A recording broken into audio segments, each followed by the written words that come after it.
Go Astros, a focus on H-Town hardball. So here we are on Let's Get To presents Go Astros, our first standalone edition of this segment, now its own show, I guess.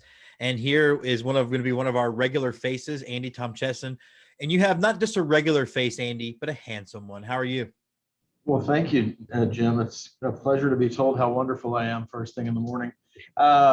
Doing well, and I'm thinking more this is like a expanded universe of Let's Get To. So we're going to be like the Fast and Furious part of, we're the Shaw and Hobbs. I actually was thinking maybe we're more like the Marvel Knights, Marvel Max run. We maybe get a little harder here, a little harsher, a little harder and more obscure. Nobody reads us, and we get canceled. Sounds great. I read all of that. I forget I'm one man. The Punisher Marvel Max stuff is the best Punisher to ever be published. He doesn't belong. That's a different show. Astros got the win last night. Pretty ho-hum game. You did remark to me at one point that it was sort of boring, and it was sort of boring. I did consider flipping over and rewatching the show Happy Endings and thought about just getting into an episode. Overall, though, what do you see out of the team, or where do you see the team right now? We are, 93 games in, so we're no longer in the whole short sample size thing. It's one of those things where the Astros are what they are. And I think the perception, it's certainly the perception I have before I actually look at just numbers, is the team's in a little bit of slump. They're scuffling a little bit, maybe hit the dog days of summer a little bit early. All-Star break never does our franchise any favors. And this is purely anecdotal, but I always remember the Astros getting really hot before the All-Star break and then falling on their face immediately after the All-Star break. Yeah. That's just how my mind works, whether that's true or not. You could go actually look at schedules. The interesting thing, look, in July, the Astros are 9-5. What's holding, I think, a lot of enthusiasm back now is that the offense seems to be in a team-wide slump. And in those 5 losses, the Astros have scored a total of 2 runs. Yeah. So they've been shut out 3 times in 5 losses, and a couple of those have been in the last 7 days. So it's a perception piece. Altuve's dropped, I think, 15 points off his batting average. Alvarez, before last night's absolute bomb laser shot into the upper deck, has dropped into the 280s on his batting average and never batted below 310 in his career. So that team's missing Alex Bregman right now. Carlos Correa is in an 0 for his life slump, it feels like. The team's scuffling a little bit. And a lot of that, too, of Correa still has to be being off with the whole COVID thing. If he tested positive, which the Astros and all of Major League Baseball, this isn't just the Astros, is very tight-lipped about who did what and how, vaccines and all that stuff. And I get there's a privacy issue, but we've seen other players who we found out later did test positive have a tough time coming back and getting back into playing form and playing shape. The Astros chose not to let him have a rehab start, which I guess is fine, because technically all he missed was the All-Star break, but his timing certainly seems off, because I think as of last night, he was 0 for 26, 0 for his last 26. 0 for his last 26. He did take a walk, I think, in his last at-bat or his second last at-bat. So it's just a matter of how quickly can they put things back together. And this team, not unlike the White Sox that we saw last week, which I think those are really the 2 best teams in the American League right now, can get hot quickly. And I fully expect the Astros to start hitting again. What's going to have to carry them through this until they get Bregman back, until they add whatever they're going to add in the trade deadline, is the starting pitching, because we know our bullpen not a strength. Yeah, and we'll get to the bullpen in a second. The caveat to the shutouts you mentioned, they also faced Garrett Cole and Condon, who they never hit. Right. I think perceptions is funny, though, because there are Astros fans out there, and for a second, maybe I'm one of them, who really feel like the White Sox might be the team to beat, even though the Astros have the same record against the White Sox as they do against the Red Sox, but it's how that distribution of wins and loss happens. Well, it's recency bias too, right? Right. So Yeah. the White Sox pretty much beat us up and down the field the last 2 games. But we also beat them Friday night, and we also swept them in Houston in a 4-game series not 3 weeks ago. So it's, certainly some recency bias. I think the White Sox have some room to get healthy, to get Eloy back and some of their other key pieces from an offensive standpoint. And as we saw, if it's a warm day in Chicago, they're going to hit home runs. The key is not to get a lot of guys on base. Framber Valdez in that 4-0 start or 4-0 loss on Sunday didn't look great, but he gave up 4 solo home runs. He didn't walk a lot of guys, which was his issue the last couple of starts before that. And frankly, if the Astros scored any runs, that would have been a competitive baseball game. Instead, they got 1 hit by Rodon. Yeah. Yeah. And let's talk about Fromber. So we have an interesting pitching staff that's really carried us all season with the offense. Fromber had 2 rough starts. Do you feel like whatever he had dealt with when he just couldn't find the plate for those, and you and I sort of made jokes about post sticky stuff, timing, do you feel like that last start kind of gave you some more confidence going forward with him? Yeah, his issue is going to be control, and this was his issue 2 years ago. So in 2018, 2019, everybody was worried that Fromber, great stuff, has always had great stuff, has always had a plus curveball that he can get guys out with, but he had no control over the plate. He had no control over where those balls were going when he was throwing them, and he walked a ton of hitters. In 2020, he turned a corner, it felt like. And really up until the last 3 starts or the 2 starts prior to this one last weekend, he showed masterful control. Do I think that he was taking advantage of some sort of substance? Probably. I have no way of knowing that or not, but I think the results are he stopped using a glove that was a really dark colored glove and moved to a really light colored glove. And then they started checking pitchers, and all of a sudden he's walking guys again. And I think like Garrett Cole, who had similar results when Major League Baseball started cracking down to the point that he cried on the podium. Not a great look. Wouldn't have been real happy if he was doing that in Houston. Super pleased that he was doing it in New York. It's going to take these guys time to adjust. I don't think any pitcher needs spider tack. I think it's an escalation thing. Well, if this thing works, this thing's going to work even better. So let's keep moving up until we get to spider tack. And so now they've had to come back, and you've seen Cole come back and adjust and be able to throw what he's normally throwing without having that grip that he used to have. You're going to see Fromber, who has great stuff, work back into a control standpoint. So I'm not worried. I think it's just an adjustment. And as we know in baseball, over 162 games, you're constantly adjusting things. You're going to have a couple of bad starts. The interesting thing with the Astros, and I hate to buy into anything that other fans' Twitter sites say or Twitter following say, our fans are young fans. We're very recent in our fandom for the most part. And so if you get on Astros Twitter and you see, Fromber walked 5 guys last night, or Fromber gave up 4 home runs, that happens. That happened to Nolan Ryan. That happened to Mike Scott. That happened to Roy Oswalt. Pete Harnish. Well, that was Pete Harnish. I mean, but you have guys who have great careers and have bad starts. You have guys that have great careers and have bad seasons. It's just part of baseball. And Fromber will adjust, and I fully expect him to, because you still can't hit his curveball when he's placing it where he needs to place it. If he hangs sliders, you're going to hit those out of the park.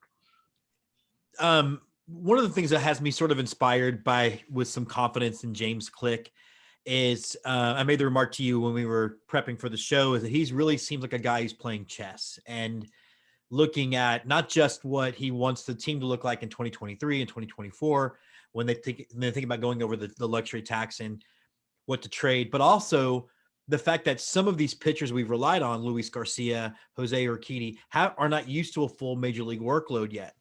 Right. That's not something I would have, that's why I'm not a baseball GM. When it looks to the trade deadline, then what are some areas of need that you see us having? And then conversely, what should we be willing to give up or not willing to give up to make that happen? I mean, Should we, knowing we have Correa, go all in on a World Series right now, results in 2023, 2022 be damned? I think there's some value to both. And I think one of the things that the Astros, even with the transition from Jeff Lunau to James Click, they want to be a franchise who's competitive and who is in the playoff race every year, not just one year. Now, having said that, I think there is a lot of organizational support for the idea that draft picks are nice, trophies are better. And I think if you can smell it, they're going to go for it. But I think there's going to be strategic moves that aren't just about this season. So the Astros have been linked to Sterling Marte, outfielder of the Marlins right now, as a possible trade partner. And I know this isn't the silly season, but this is silly season part due. We're not picking up Max Scherzer, and we're certainly not getting him for Chas McCormick and Hunter Brown. But that seems to be the stupid things that we're going to try to offer for the Twitter sphere. And it's interesting because we're going to work up to the point of, we're going to get Scherzer and be disappointed that we're not, then be mad at James Click because he didn't pull the trigger on a deal that didn't exist. Back to your question. I still think that despite the fact that Miles Straw is getting on base and playing better defensively, there is room to upgrade in center field. And if there was a player available who could do that, I am very much a believer in having strong defense up the middle. So you've got Maldonado, you've got Correa, you've got Altuve. So you've got three of those four pieces. Straw is still a question mark to me, although admittedly he's gotten better at tracking balls over his head. He's gotten better at playing balls off the fence. He's not giving up triples because he doesn't know how balls bounce. But if you could get a guy who is as good defensively and could hit for a little bit more power, and not strike out, that would be, I think, an area. I think the bullpen's going to be an area, and I don't think the pessimist in me says that we're going to be presented Pedro Baez in the next couple of days. We're going to be presented Josh James and Austin Pruitt and said, hey, new bullpen guys, we're good now. But I think, if a Greg Kimbrell type is available and the cost makes sense, and the cost may be Hunter Brown. It may be, it's not going to be Pedro Leon. They've got too much invested in him. It won't be Pedro Leon, and I don't think it'll be this Corey Lee, but I think it could be lots of other people. Yeah, I mean, catcher's certainly a concern in 2023. And I think Corey Lee's, if he can be a reasonable option there, they're going to make every effort for that to happen. And, that's the last big Luno draft pick where everybody said he was crazy. So those two, I think, are the untouchables.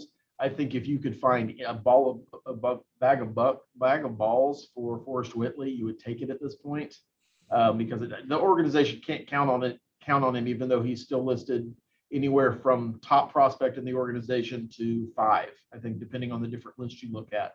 If some team wants to take a flyer on him and give us a play now piece, I think you absolutely do that deal, and good for him if he turns it around. I would say the same about Josh James. If you found somebody who wanted Josh James, good for him. I hope he turns it around, and I hope he's a successful all-star that we regret trading. But if I can get a guy who can help us now, I'd take that. Yeah, I mean, it's interesting because you talk about the 3 guys coming back, Baez and James and Pruitt. Only Baez is really a proven bullpen arm. I mean, right. James has flashes, but you and I both discussed in previous years that James's big issue is he thinks he's a starter. Yes. And Pruitt, I think, is sort of a Swiss Army knife and can do both, but it's also been injured for over a year. Right. And you don't know what you're going to get with him. I'm glad he got some, innings in Chicago this past week. I hope that we don't see him again because he's going to be a long reliever for this team. And if you see a long reliever, that means something went wrong with the starter. I hope he has a lot of time off between appearances. And nothing against him. It just means our starters are doing well. Offensively, outside of center field, I don't know that there's anything you do other than maybe a bench guy. You don't know with Aledmus Diaz. I think he's supposed to come back in the next couple of weeks. I think he's starting a rehab assignment next week. But how quickly does he rebound from having a broken hand? And how quickly does he get his timing back? He is a kind of a tragic figure because he's been hurt almost his entire career, his entire stay here. And when he's healthy, he hits. not great defensively, but he's a great guy to have off the bench. He's a great guy, evidently in the clubhouse, and he's a plus offensive player. So Would you rather have him at third or Robel Garcia? Well, him at third. No, I don't want Robel Garcia anywhere in Houston. He makes me angry when I see his name. I mean, he should. And honestly, I like Abraham Toro, but he's not much better in the grand scheme of things. So if you have a chance to upgrade, it's taking those two guys out and putting two better players in. And I don't. It's like almost like they forget Alex DeGote is sitting there in AAA, waiting, just killing the ball. By the way, yeah, just destroying. He's had like 5 home runs in the last 4 games or something like that. That will be that, and Jason Castro not playing more will be the 2 biggest questions about this organization that I've had over 2021. Well, you got to think with DeGote though. Is he Taylor Jones? Does he kill AAA pitching and then he comes up and I mean you've got to find out eventually, but I'm guessing that's the hesitation. I would assume he can play a serviceable third base, which would have won 2 of the games we lost in the last couple of weeks.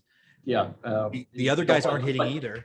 You don't like to place the blame on a loss on one guy, but you could on Abraham Toro for at least one of those games. And honestly, when Robel Garcia was in there at third, he made a couple of bonehead plays that really should have been made. So, yep.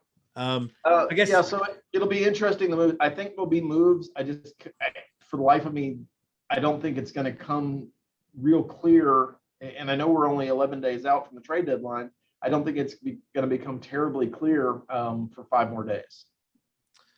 Okay, well, let's take your temperature on this then as we wrap up. We are probably to the middle end of this Astros golden era that really kind of began in 2015, kicked off in earnest in 17, 4 straight ALCS appearances. Probably the best team the Astros have ever had in 2019. Where does your confidence level sit with this group in comparison to some of those other teams?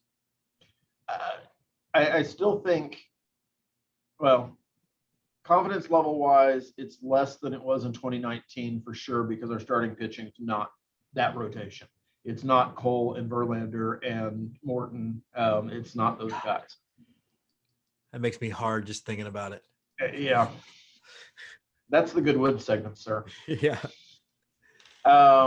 And I think the other big piece is that I still don't trust Dusty Baker to win a World Series because he never has. And frankly, I've seen enough questionable things over the last 2 years that make me think that there's reasons for that. So I think we are at a deficit from a managerial standpoint.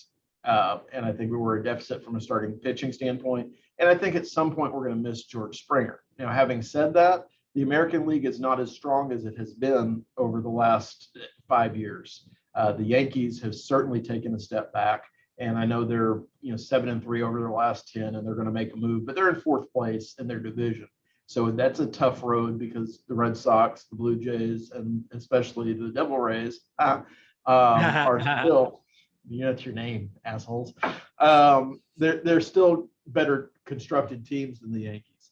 I think the White Sox are probably the cream of the crop when they get healthy, but I think the Astros are right there, and both teams can get really, really hot really, really quick.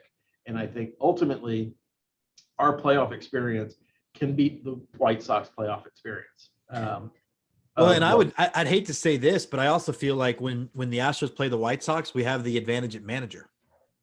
Well, that's true because ours is older and wiser and probably sober. So there's that. Well, ours is sober. Players like him, and he at least understands the rules of the game. And those 3 things can't be discounted. Well, I mean, I don't want to give Dusty too much credit because I'm pretty sure he did not understand the 3 batter reliever rule up until like a week ago. So I still think that we're in a really good place. I think you could make a couple of good acquisitions, not blockbuster acquisitions, but good acquisitions that could put us over the top. I'd like to see us get a rotation down to 4 guys that we can trust, because right now we're still running 6 if you count Urquidy coming back out there. I think the White Sox Astros ALCS would be a fun thing to watch. But I think that's where the American League is right now. And I think, outside of the Padres, the rest of the National League is pretty beatable. I think the Padres are another team that can absolutely catch fire offensively and make teams look bad quickly. Makes that drop foul ball look even bigger. He is Andy Tom Chesson of Go Astros. We'll be back in very, very soon amounts of time.